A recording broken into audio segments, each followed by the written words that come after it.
नमस्कार प्रेक्षकांनो. आजच्या ठरलं तर मग या भागामध्ये प्रेक्षकांना पाहायला मिळतो जबरदस्त थरार, भावनिक संघर्ष आणि सुमन काकूंच्या सुटकेचा थरारक प्रवास. आजचा भाग म्हणजे अक्षरशः सस्पेन्स, भीती आणि धाडस यांचा संगम म्हणायला हवा. चला तर मग सुरुवात करूया आजच्या पूर्ण भागाच्या सविस्तर रिव्ह्यूला. भागाची सुरुवात होते भूमिकाव्य आणि सखी यांच्या धक्कादायक उघडकीने. त्या अर्जुनला सांगतात की नागराज किल्लेदारच्या फोनमध्ये त्यांनी सुमन काकूंचा एक व्हिडिओ पाहिलेला आहे. हे ऐकून अर्जुन अक्षरशः हादरतो, कारण आत्तापर्यंत सुमन काकू बेपत्ता होत्या आणि नागराजवर फक्त संशय होता. अर्जुन तात्काळ काव्याला सांगतो, तो व्हिडिओ मला लगेच पाठव. त्यावर काव्या म्हणते की मी तो व्हिडिओ सायलीताईंच्या फोनवर पाठवते. सायलीच्या फोनवर व्हिडिओ आल्यानंतर सर्वजण तो व्हिडिओ पाहतात आणि सगळ्यांनाच जबरदस्त धक्का बसतो. सायली लगेच ठामपणे म्हणते, म्हणजे आपला संशय खरा ठरला. सुमन काकू नागराज काकांच्या ताब्यात आहेत. या क्षणी अर्जुनचा संयम सुटतो आणि तो तात्काळ पोलिसांना फोन करतो. तो पोलिसांना सांगतो की मला नागराज किल्लेदारच्या मागील 2-3 दिवसांच्या संपूर्ण लोकेशन्स पाहिजेत. इथून पुढे कथा थेट थराराकडे वळते. पुढचा सीन जातो त्या गोडाऊनमध्ये, जिथे नागराजने सुमन काकूंना बांधून ठेवलेलं असतं. नागराज त्यांच्या हातांची दोरी सोडतो आणि म्हणतो, वडापाव आणलाय, खाऊन घे. पण सुमन काकू ठामपणे म्हणतात, तुम्ही आणलेलं अन्न खाण्यापेक्षा मी उपाशी मरेन. तुमच्यासारख्या माणसाची बायको म्हणून जगण्यापेक्षा मेलेली बरी. हे ऐकून नागराज पेटतो. तो रागात म्हणतो, मी तुला खरंच मारेन सुमन.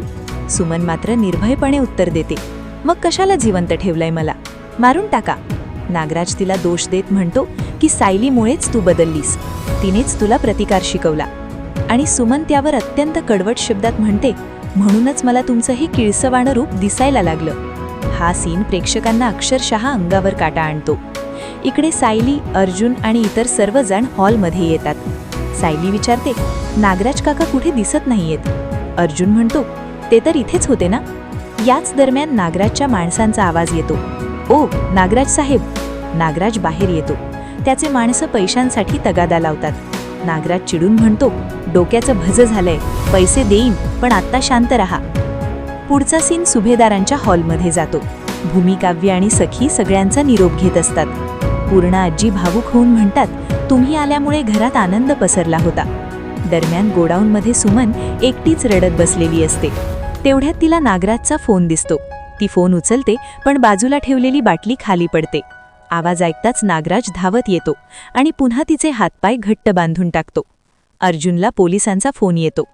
पोलीस सांगतात की सुमन काकूंचा फोन काही वेळासाठी सुरू झाला होता आणि लोकेशन ट्रेस झाला आहे.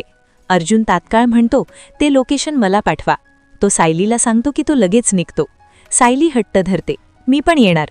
अर्जुन तिला विरोध करतो, पण शेवटी सांगतो, घरात कोणालाही सांगू नकोस. सायली घरातून निघताना कल्पनाला खोटं कारण सांगते. अर्जुन आणि सायली गोडाऊनच्या दिशेने पोहोचतात. सायली म्हणते, लोकेशन हेच दाखवतंय.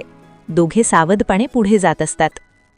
पुढच्या सीनमध्ये पूर्णा आजी भावूक होऊन कल्पनाला म्हणतात, संक्रांतीचा समारंभ झाला पण सुमन असायला हवी होती. त्यावर कल्पना हताशपणे सांगते की मला तर 2-3 बायकांनी थेट विचारलं की सुमन कुठे आहे, पण त्यांना काय सांगणार. याच दरम्यान कल्पना आणखी एक धक्कादायक गोष्ट सांगते. ती म्हणते की अस्मिता सायलीचीही चौकशी करत होती. त्यामुळे कल्पना लगेच सावरून सांगते की सायली रोपे आणायला मार्केटमध्ये गेली आहे. पण खरं तर या वेळेपर्यंत सायली परत यायला हवी होती, नाहीतर त्या रोपांचा उपयोग तरी काय. इकडे घरातली अस्वस्थता वाढत असताना रविराज मात्र परिस्थिती हलक्या फुलक्या शब्दात घेतो. तो म्हणतो, सायली आणि अर्जुन एकत्र गेले असतील तर जाऊ द्या की, कधी नाही तर त्यांना एकत्र वेळ मिळाला आहे. रविराज पुढे म्हणतो की नाहीतर ते दोघं कायम आपल्या सगळ्यांच्या जबाबदाऱ्यांमध्येच अडकलेले असतात.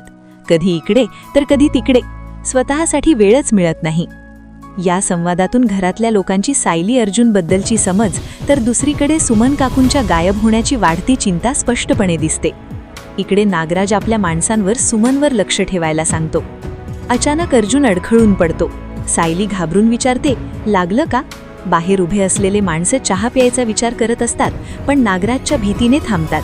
अर्जुन आणि सायली वेगवेगळ्या दिशेने शोध घेत असतात. बांधलेल्या खोलीतून सुमन त्यांना पाहते. तिच्या मनात आशेचा किरण चमकतो. ती दरवाजावर जोरात पाय मारते. हा आवाज अर्जुन आणि सायली ऐकतात. ते धावत येतात आणि पाहतात की दरवाजाला बाहेरून कुलूप आहे. अर्जुन म्हणतो, आत नक्की कोणीतरी आहे. तो दरवाजा उघडायचा प्रयत्न करतो. तेवढ्यात नागराजची माणसं हल्ला करतात.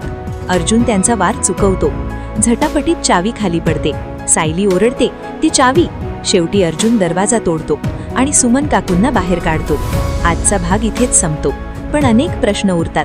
नागराज पकडला जाईल का? सुमन काकू सुरक्षित राहतील का? सायली आणि अर्जुनचा हा धाडसी निर्णय पुढे काय वळण घेईल? असेच फुल एपिसोड पाहण्यासाठी आमच्या चॅनलला लाईक आणि सबस्क्राईब करा. धन्यवाद.